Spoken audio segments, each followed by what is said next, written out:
Welcome to the Round the Bend YouTube channel.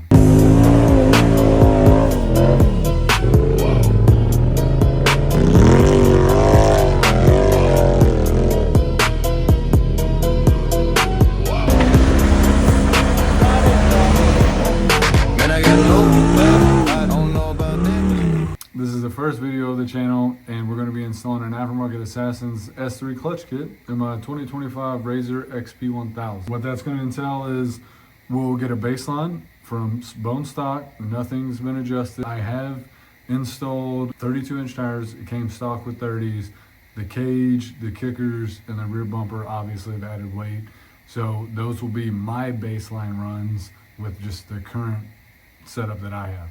And then we'll do the after. But the baseline is going to consist of 10 miles an hour to 60 miles an hour. We'll kind of go over why I wanted to purchase the clutch kit, why I chose Aftermarket Assassins, and so on. But other than that, let's get to the video.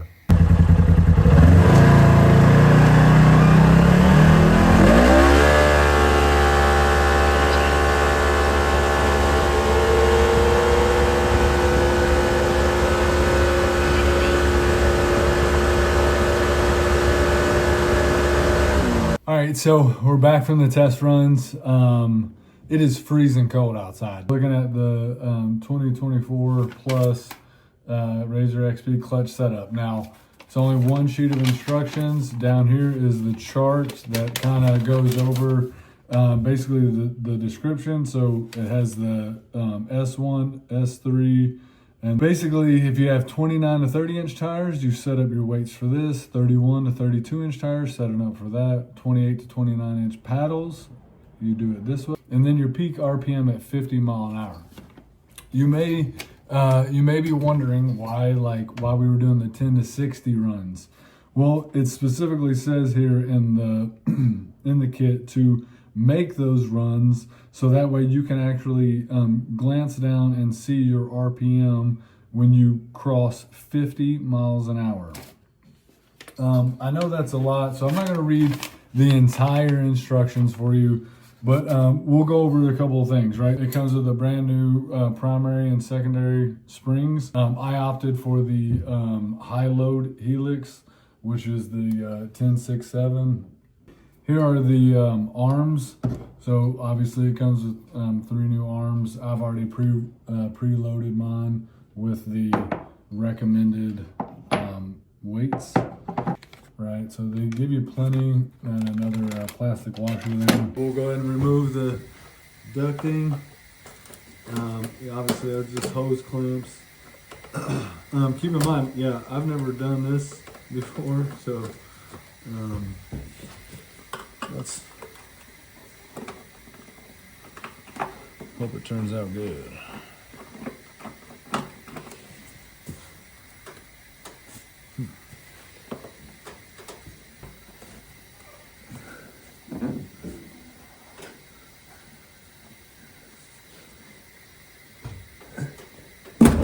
Oh my God.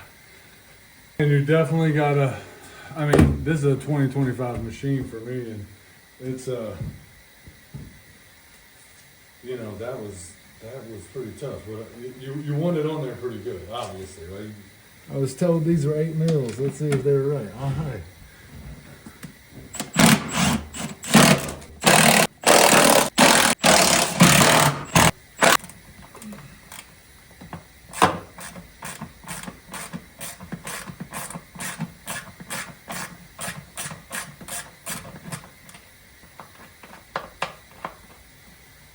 So all of these bolts are loose, and they retain themselves inside the cover. So that's nice. So now I guess we just gotta peel it off. And that popped right off. Nice.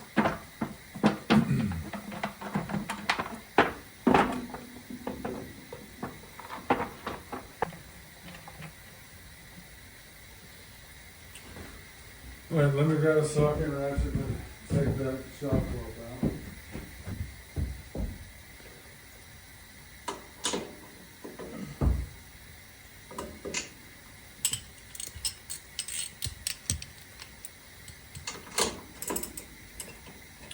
So it's an 18 on this backside.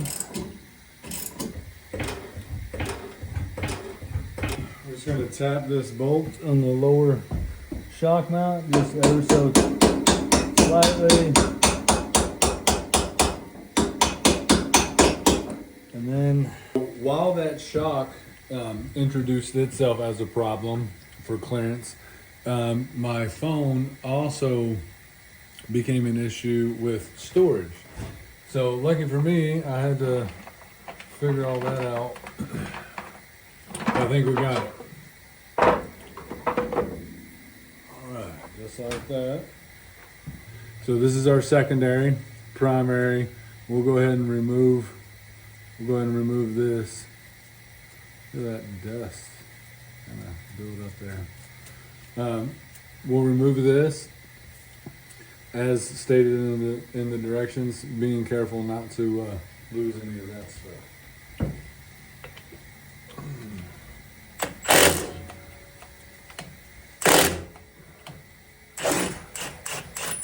All right, so what I'll do, so we don't lose anything, we'll go ahead and just pull this off together.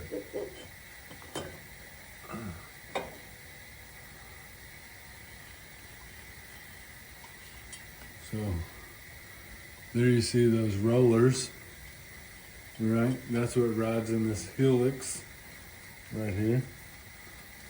So it's kind of cool. Doesn't look too dirty. Looking at the wear pattern on this. You can probably tell I run in low. I bet this is from where I run in low gear and I maintain a steady state of RPM. There's no ridge to that at all. And I could be completely wrong as I don't have any data to really back this up. It's just me guessing. Oh, look at that. So, oh yeah, we'll get this all cleaned up. But this right here, this line, like I said, you cannot feel that, but I guarantee you that's from where I'm riding the low gear and maintaining a steady throttle. That's not really good for CVT clutches. All right, so we're gonna remove the belts. One very important thing that they always say when you're removing the belt is to remember which way it is facing for reinstallation.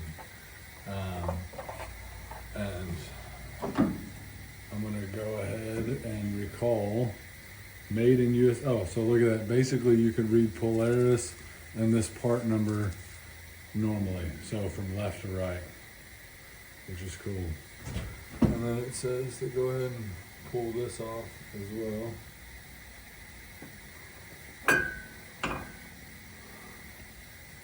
There it is. All right, so we have the secondary placed into my homemade spring compressor here. Again, this is nothing crazy. I literally made this myself, so you guys could definitely do this at home as well. I will show it to you once we've got this done.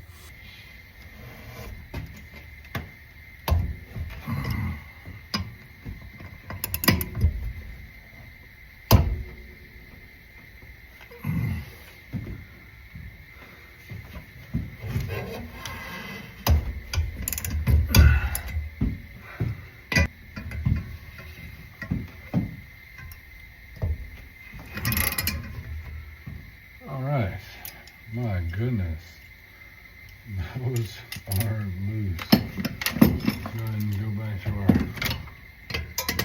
3/8 drive now.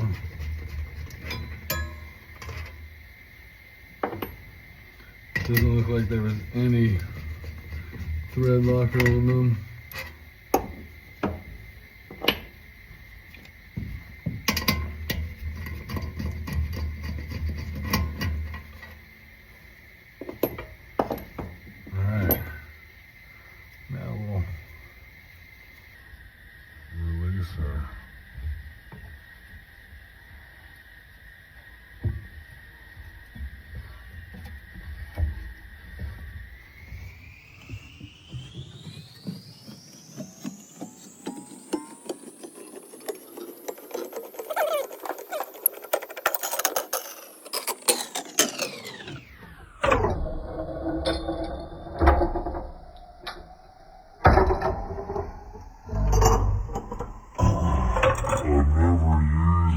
this before. This is the first time using this tool.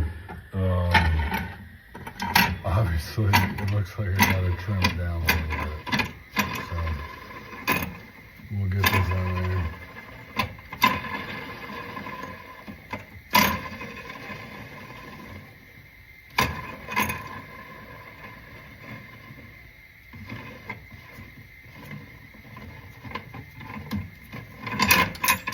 Alright, but as you can see, like, I literally just made that. Just threw some quick tacks on. I just using this spacer to kind of give me enough gap to, this is my keeper, I guess you could say. It holds it down. Oh, it also looks like it does a number on the threads on the way up. Whew. So, now, let's see what we're looking at here. That looks good. Everything looks good, nice and smooth.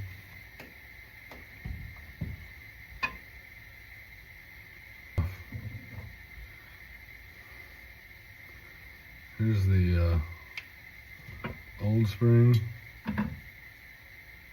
Here's the new spring. Obviously, one's a little shorter than the other.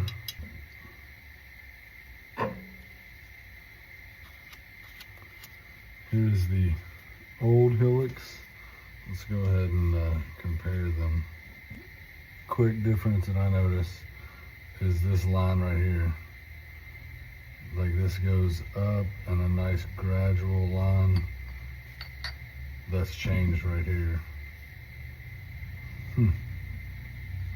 Not sure what that would do.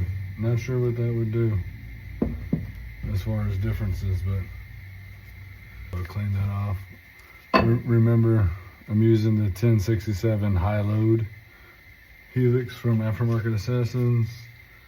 Just slide that on there. I'm gonna slide the new spring in there. Go ahead and clean this off. Put that on.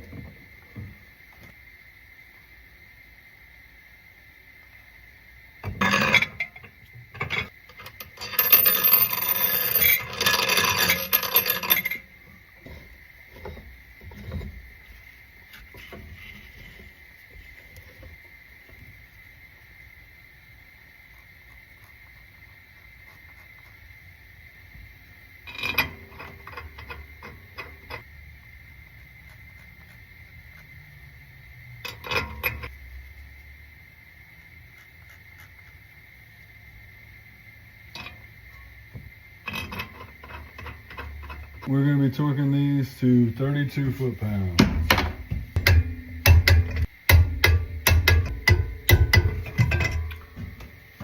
All right, 32 foot-pounds.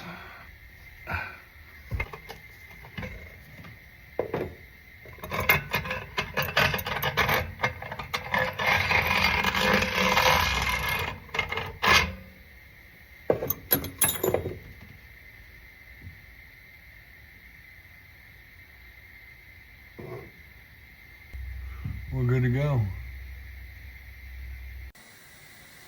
So we're back at the primary clutch. It says that we don't have to take this off, right? We're gonna undo these 6 10mm bolts. There's the spring right here behind that, so we'll have to be careful once we get to the last remaining bolts. So that way when we remove it, the spring pressure doesn't kind of pull the threads out of the all this aluminum housings and stuff. So we'll go ahead and get started on that. And then it also did say to ensure that you have the secondary and the belt off still at this time.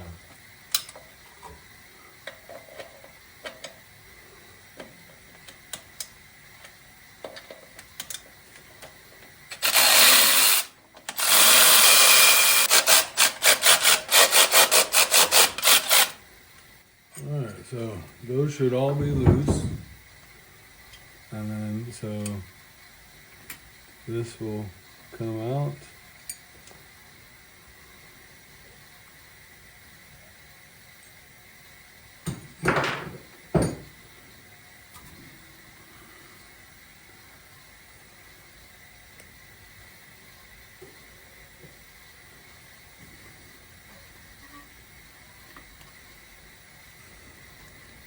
So there's the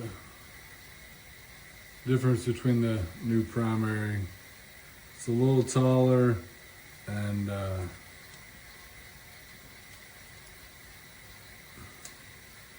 don't know, some of these spring rates seem a little softer to me, but that could be good.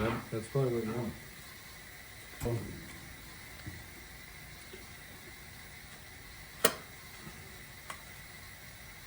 Alright, so slide that towards the engine, this sheave towards the engine, and that way you can gain access to these. An 1/8 inch Allen head.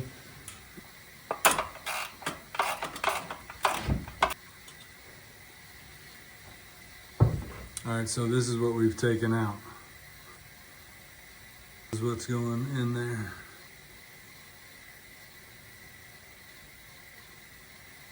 And then there's 2 magnets preloaded in there already. One thing I noticed was, see, I kept the orientation of this one because you can see it's kind of offset. This one is centered. I'm gonna go ahead and just do one at a time.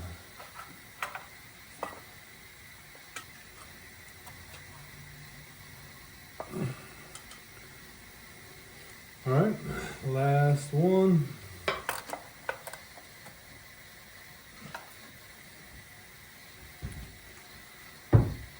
All right, all 3 clutch weights have been changed. Here is the limiter washer, whatever they're calling it.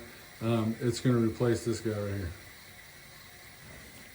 It's basically gonna seat like that, and then this will go in there like that.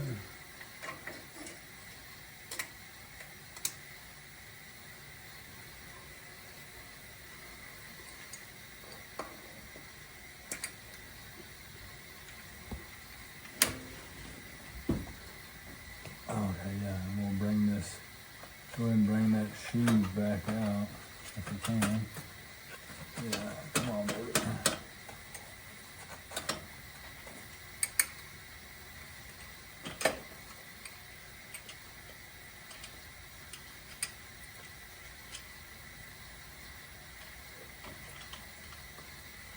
Remember, only 9 pounds, okay?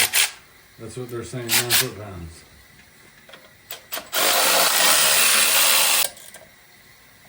All right, that's 9 foot-pounds, just in case you were curious.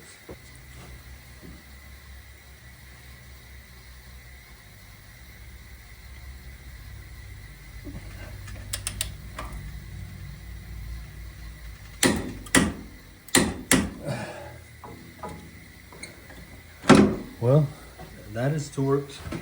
Not sure why you would need to do that, but I could see if you loosened it, but I don't know. Maybe they just want to make sure.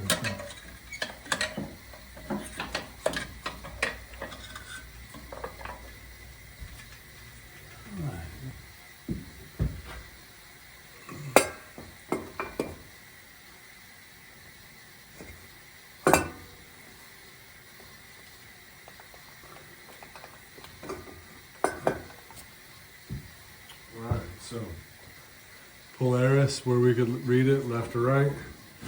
We'll go ahead.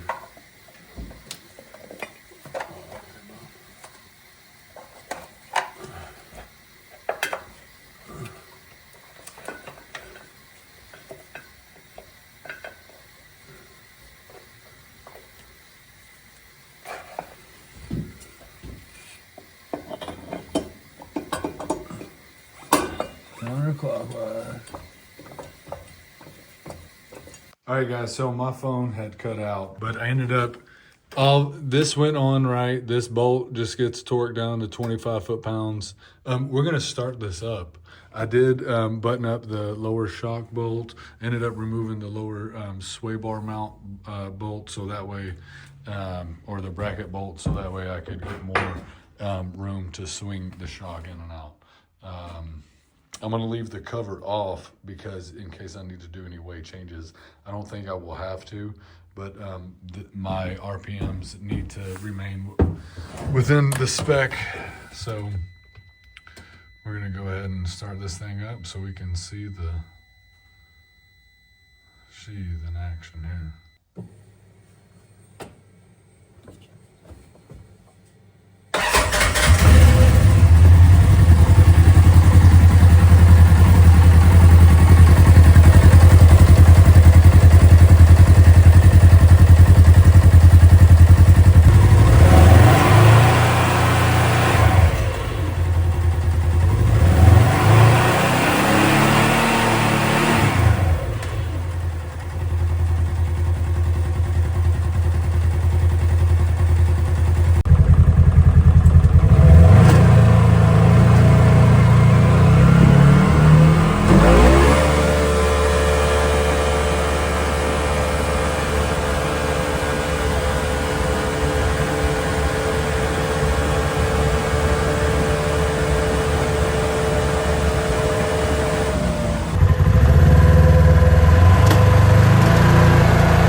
All right, so I made it back from the final run. I'm gonna have to hurry.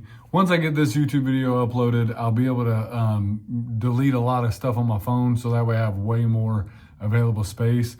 Right now, I am struggling to keep space, so I've got to actually rush this outro, which sucks. So overall, the reason why I went with Aftermarket Assassins is because they're basically all the kits are, in my opinion, the exact same. Aftermarket Assassins offered a Helix with their Stage 3 kit. So I felt like I was able to get the best bang for my buck. I feel like they're all going to be somewhat very similar. So I can't really say that I'm brand biased at this point. But I don't have any complaints. The instructions were good. All the parts fit well. Didn't have any issues. The setup sheet, I did end up having to add an additional weight per arm. You have to do that per arm to keep them balanced. The initial setup with the two weights netted me 8,800 RPM at 50 mile an hour. An additional weight per arm netted me 8,550, right where I need to be within the specified sheet. The draggy times, that was just kind of for fun. I was able to take a video and to kind of have an overlay of the mile an hour. So that's just for you guys. Other than that, thank you guys for watching, liking, commenting, subscribing. If you do want to know more or see more, just drop in the comments. I really appreciate it. Thank you guys. Have a good one.